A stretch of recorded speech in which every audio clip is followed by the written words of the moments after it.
میں جس قسم کے حالات میں گھر چکا تھا اس میں کچھ بھی ہو سکتا تھا۔ سائمہ خاموشی سے زخم پر کوئی مرہم لگا رہی تھی۔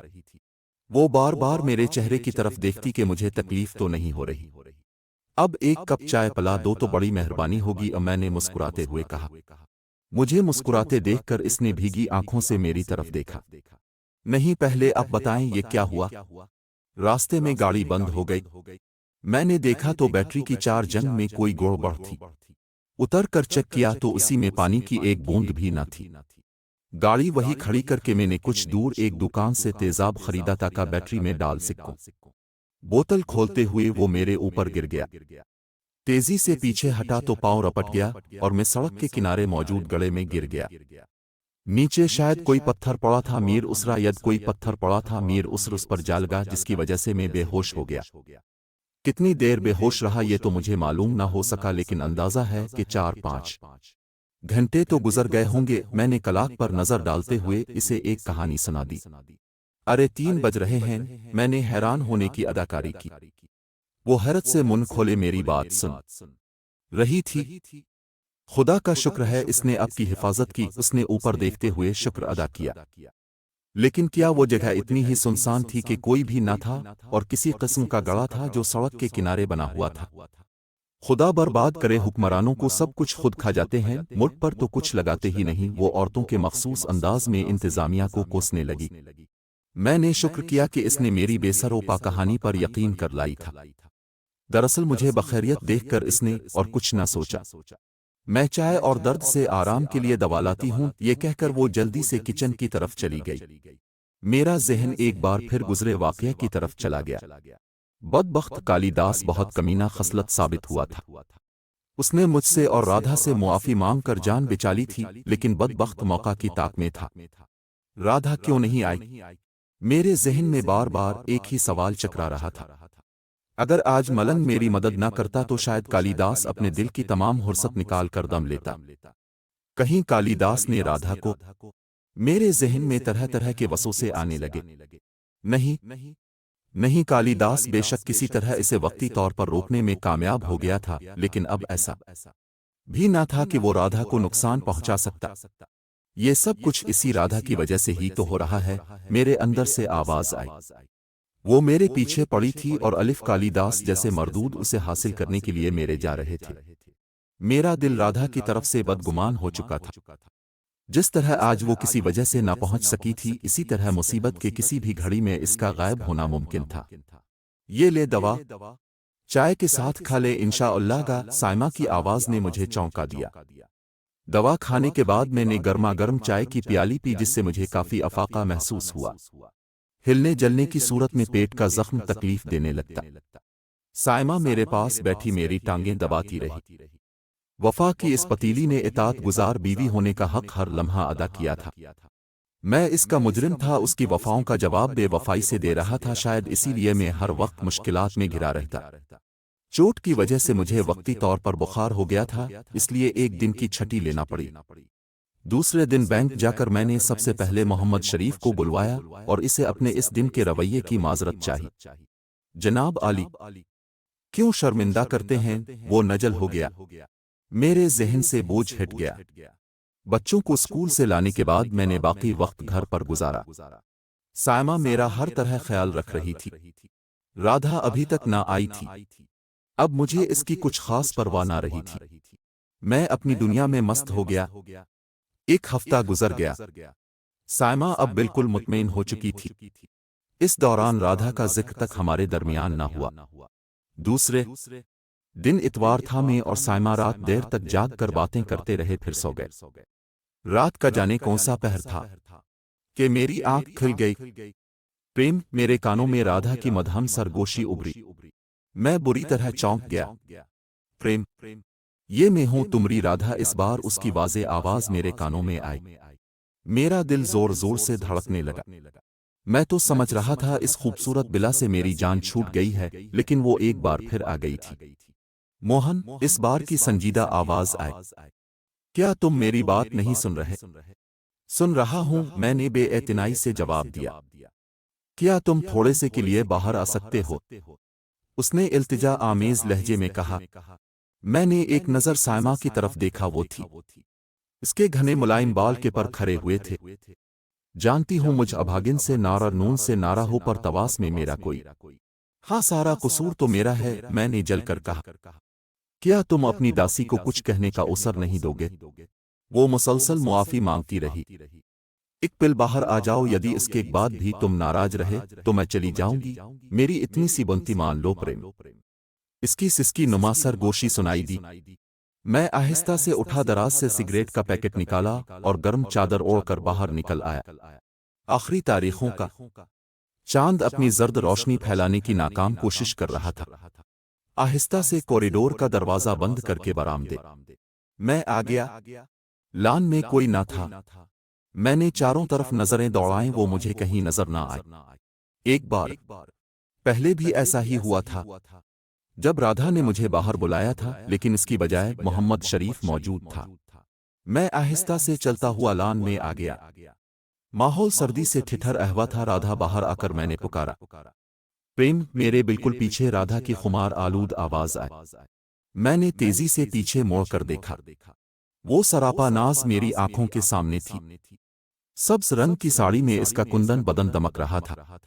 ماتھے پر لگی تلک کسی ہیرے کی طرح چمک رہی تھی۔ بڑی بڑی غزالی آنکھوں میں سارے جہان کا خمار بھرا ہوا تھا۔ آنکھیں کیا تھیں، شراب خانے تھے۔ میری نظر اٹھی تو جھکنا بھول گئی۔ وہ سب عہد و پیمان جو میں نے خود سے کیے تھے اس کے حسن کے سیلاب کے آگے خس و خاشاک کی طرح بہہ گئے۔ اس کے وجود سے اٹھتی بھینی بھینی مہک مجھے دیوانہ بنا رہی تھی۔ آج وہ پوری طرح مسلح ہو کر آئی تھی۔ ادھر حال یہ تھا کہ جنگ سے پہلے میرے دل نے ہتھیار ڈال دیے تھے۔ میں بے خود سا اسے دیکھا تھا، پر یتیم وہ لپک کر آگے بڑھی اور مجھ سے لپٹ گئی۔ ایک خواب کی سی کیفیت تھی میری۔ اس کا نرم و نازک وجود مجھ میں سمایا جا رہا تھا۔ اس کی خود سپردگی نے مجھے زیادہ دیر ٹھہرنے نہ دیا۔ میری بانہوں کا گھیرا خود بخود اس کے گرد تنگ ہوتا گیا۔ اس کا بدن کسی بھٹی کی طرح تپ رہا تھا۔ سانسوں میں جیسے بھونچال آیا ہوا تھا۔ وہ خود کو میرے اندر جذب کرنا چاہتی تھی۔ نہ جانے اس کے حسن میں ایسی کیا بات تھی کہ میں سب کچھ بھول گیا۔ پریم، میرے کان کے پاس اس کی خمار میں ڈوبی سرگوشی ابھری۔ رادھا، میری آواز بھی بوجھل ہو چکی تھی۔ وہ پریم، پریم، میرے میت، کتنا تڑپی ہوں میں تم سے دور رہ کر۔ وہ میرے چہرے سے اپنا نرم و ملائم چہرہ رڑتے ہوئے بولی، اس وجود کو مہکائے دے رہی تھی۔ اچانک ہر سو نون معطر سائی میں معطر گھپ اندھیرا چھا گیا۔ میں بری طرح چونک گیا۔ نہ پر یتیم، یہ میں نے کیا ہے، اس نے مجھے بھینچ لیا۔ کیوں، میں جانتے بھی انجان بن گیا۔ جب دو پریمیوں کا ملن ہوتا ہے تو دھرتی کی ہر شے سب کچھ بھول کر انہیں دیکھنے لگتی ہے، اور میں نہیں چاہتی کہ میرے سندر پریمی کو کوئی دو جات دیکھے۔ اس نے ہاتھ سے پکڑ کر مجھے وہی نرم نرم گھاس پر بٹھاتے ہوئے کہا۔ اب سردی کا کہیں نام و نشان نہ تھا۔ ہم شبنم سے بھیگی گھاس پر بیٹھے ہوئے تھے، بلکہ یوں کہنا چاہیے کہ وہ بیٹھی ہوئی تھی اور میں اس کی ریشمی گود میں سر رکھے دراز تھا۔ رادھا، تم تو کہتی تھی ہمارا جسمانی ملاپ ابھی ممکن نہیں، پھر آج کیا وہ پابندی ختم ہو گئی؟ میں نے اس کی زلفوں کی مہک اپنے اندر اتاری۔ چھوڑو یہ باتیں، دیکھو سے کتنا سندر ہے۔ چند رے ماں میری گود میں ہے، وہ میرے اوپر جھکائے۔ اس کی سانسوں کی گرمی مجھے پگھلا رہی تھی۔ دم بدم اس کا چہرہ میرے چہرے کے قریب آ رہا تھا، قریب قریب اور قریب، حتیٰ کہ ہمارے وجود ایک ہو گئے۔ اس کے انداز میں جو وارفنگی تھی، اسے شاید میں زندگی بھر نہ بھلا سکون کہاں تک اس کی بے تابیوں کی داستان رقم کروں۔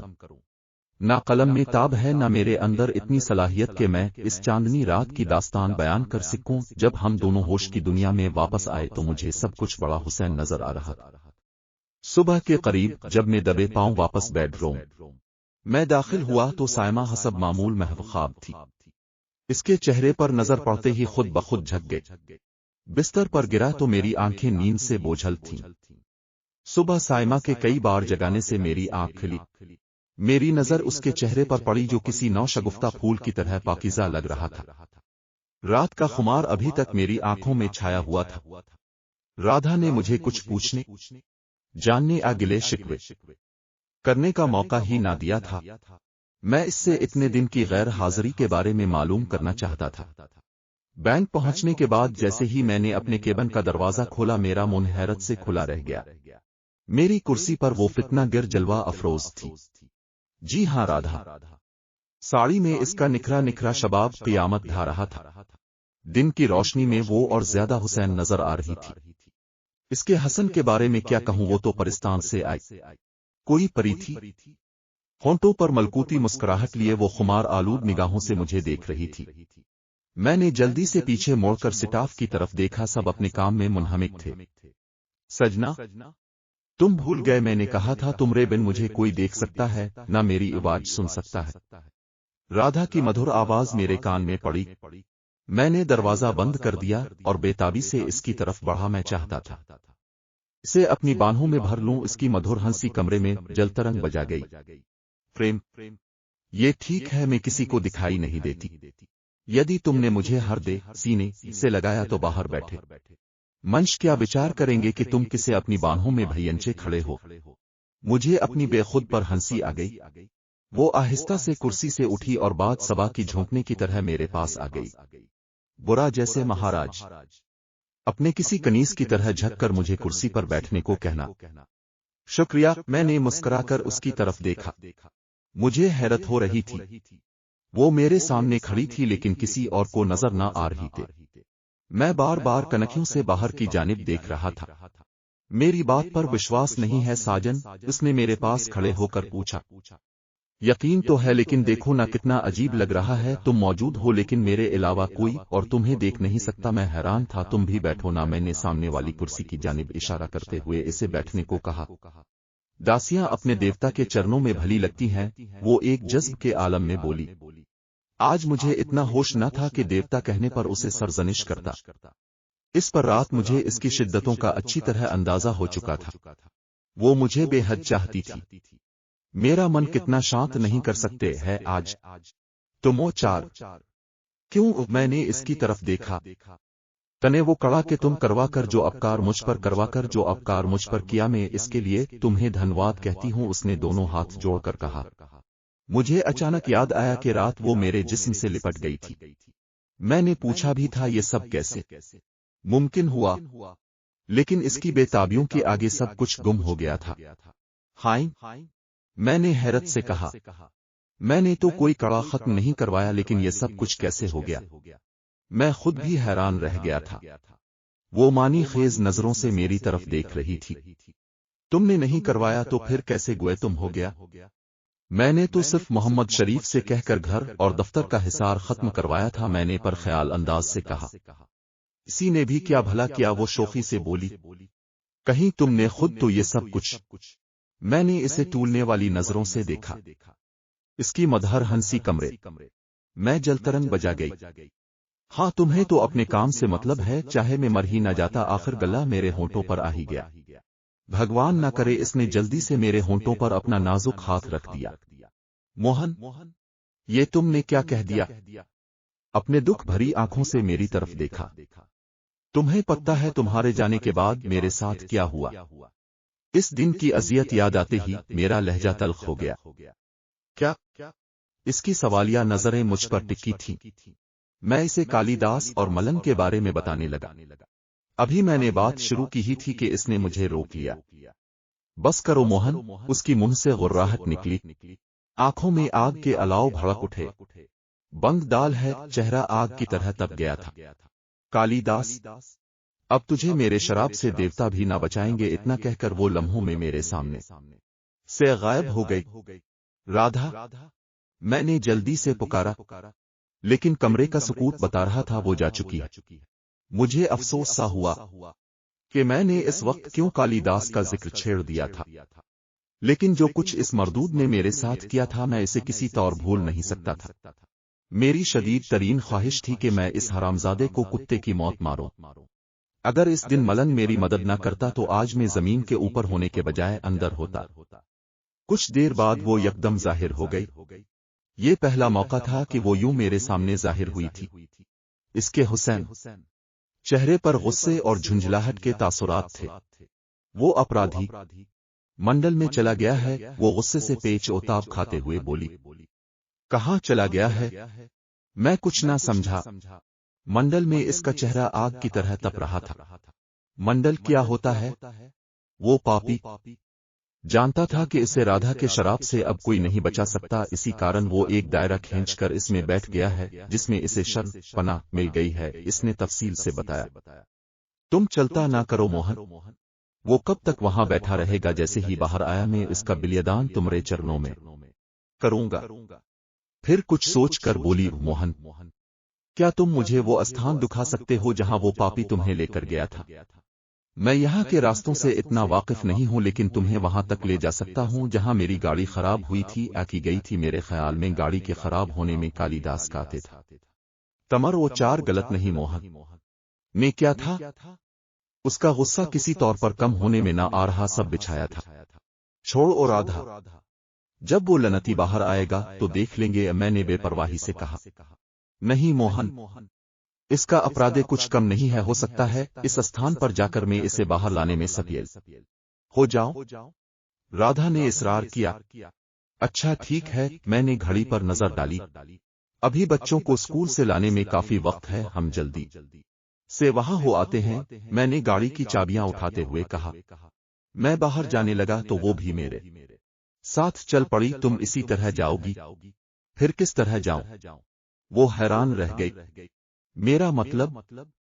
اچھا ٹھیک ہے۔ اچانک مجھے یاد آیا کہ وہ کسی اور کو تو نظر ہی نہیں آتی، میں بار بار یہ بات بھول جاتا تھا، بات تھی بھی ناقابل یقین۔ ہم دونوں کیبن سے باہر آئے، میں نے عمران کو کچھ ہدایات دیں اور اس کے ساتھ باہر آ گیا۔ جاری ہے۔